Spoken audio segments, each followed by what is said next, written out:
اب آئیے اس کے ساتھ ساتھ توجہ کریں گے، ہمارا پوائنٹ وہ ہے کہ علم مضاف ہوا ہے الکتاب کی طرف، اور جو الکتاب کی طرف جب مضاف ہوا ہے تو یہ فائدہ عمومی دے رہا ہے، عمومیت کا فائدہ دیتے ہوئے، یعنی تمام کی تمام کتب کا فائدہ ملتا ہے، اور یہ کسی بھی نبی، رسول اور کسی دوسرے اولیاء خدا میں سے کسی کا دعویٰ نہیں ہے کہ یہ علم ہمارے پاس ہے، لیکن پیغمبر کے پاس یقیناً ہے، کیونکہ پیغمبر کی ذات ایسی ذات ہے کہ جنہوں نے فرمایا انا مدینۃ العلم والی بابھا، میں شہر علم ہوں اور علی اس کے دروازہ ہیں۔ تو جب باب مدینۃ العلم کی یہ عظمت ہے اور یہ علم ہے تو یقیناً پیغمبر کا علم اس سے کہیں زیادہ ہے۔ اور پھر امیر المومنین علیہ السلام خود جب ارشاد فرماتے ہیں کہ پیغمبر نے مجھے ایسے علم دیا جیسے پرندہ اپنے بچوں کو بھراتا ہے۔ تو یہ ہے عزیزان کہ جب نبی اور رسول نہیں ہو سکتے تو پھر انصار اور یہودی علماء کیسے مقصود ہو سکتے ہیں، کیونکہ کسی کا بھی دعویٰ نہیں ہے کہ ہمارے پاس تمام کتابوں کا علم ہے۔ تو بس اس کا مصداق حقیقت میں کون ہے؟ وہی ذات ہیں کہ جن کے بارے میں روایات بھی تائید کرتی ہیں۔ اور اس کا عزیزان نتیجہ بھی یہ ہے کہ جب یہ تمام علوم کے اور تمام کتابوں کے عالم ہیں تو پھر یہ ہے کہ یہ شخصیت ایسی ہیں کہ جن سے کبھی بھی ترک اولا بھی سرزد نہیں ہوتا۔ آئیے عزیزان، اس کے ساتھ ساتھ بہت زیادہ توجہ طلب بات یہ ہے کہ علم کتاب کا لازمہ اور نتیجہ کیا ہے کہ جتنا شدت علم ہوگا، جتنا زیادہ علم ہوگا، اس کا نتیجہ اتنی ہی اعلیٰ ترین عصمت اور طہارت اور ولایت ہوگی۔ لہٰذا اسی کے ساتھ ساتھ اگر آپ روایات کو بھی شامل کریں تو بہت ساری روایات ایسی بھی ہمیں ملتی ہیں جو طرفین یعنی شیعہ اور سنی روایات یہ ثابت کرتی ہیں کہ اس سے مراد حضرت امیر المومنین علیہ السلام کی ذات اقدس ہے۔ اور پھر آئیے اسی طرح سے ایک اور مقام پر بھی ارشاد رب العزت ہوا ہے کہ وہ واقعہ حضرت سلیمان پیغمبر علیہ السلام والا کہ جب ایک پرندہ ہدہد غائب ہوا تھا اور جب وہ واپس آیا اور اس نے بتایا کہ ایک ایسا بھی ملک ہے کہ جہاں پر ایک خاتون ہے کہ جو حکومت کر رہی ہے، تو وہاں پر حضرت سلیمان پیغمبر نے یہ ارشاد فرمایا کہ کون ہے کہ جو اس کا تخت کو ہمارے پاس لے کر آئے۔ تو پہلے ایک جن نے کہا کہ میں محفل برخاست ہونے سے پہلے لے کر آ جاؤں گا، لیکن توجہ طلب بات یہ ہے کہ وہیں پر ایک اور شخص کہ جس کا نام آصف ابن برخیہ ہے، انہوں نے کہا، قرآن یہ کہتا ہے یقول الذی من عندہ علم من الکتاب، کہ جس کے پاس کتاب کا کچھ علم تھا اس نے کہا آنا اتیکا بہی قبل ان یرتد الیکا طرفک، کہ میں اس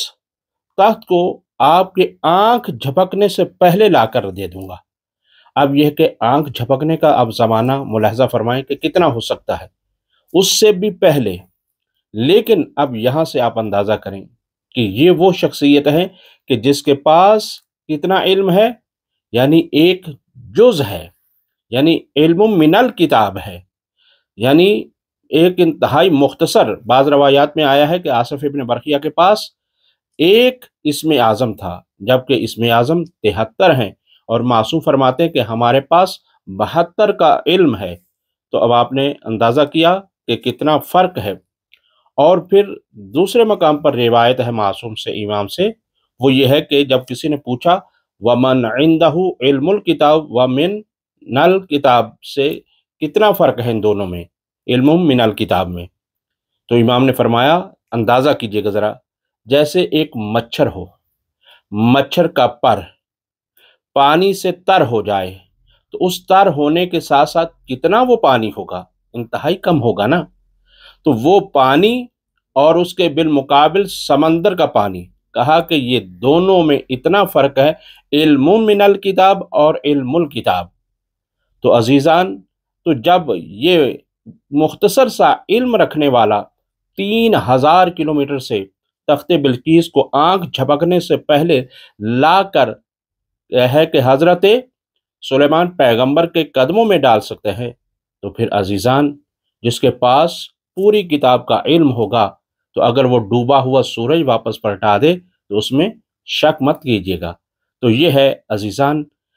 شخصیت اور مصداق۔ اب اسی طرح سے جب آپ میدان میں نکلتے ہیں اور تحقیق کرنے نکلتے ہیں تو سوائے حضرت امیر المومنین علیہ السلام اور ان کے جو برحق اولاد ائمہ علیہ السلام ہیں، وہ اس آیت کے علاوہ کوئی اور مصداق بنتا ہوا نظر ہی نہیں آتا۔ تو بس یہ ثابت ہوا کہ وَمَنْ عِنْدَهُ عِلْمُ الْكِتاب، جو کہ انتہائی اعلیٰ ترین علم ہے اور جس کا نتیجہ کیا ہے کہ عصمت ہے، کیونکہ میں نے عرض کیا کہ جتنا زیادہ علم ہوگا اتنی ہی زیادہ عصمت آئے گی، اور جب عصمت آ جائے تو یہی اساسی شرط امامت و ولایت و خلافت اہل بیت علیہ السلام اور یہ چیز ثابت کرتی ہے۔ وصلی اللہ علی محمد وآل محمد وعجل فرج آل محمد۔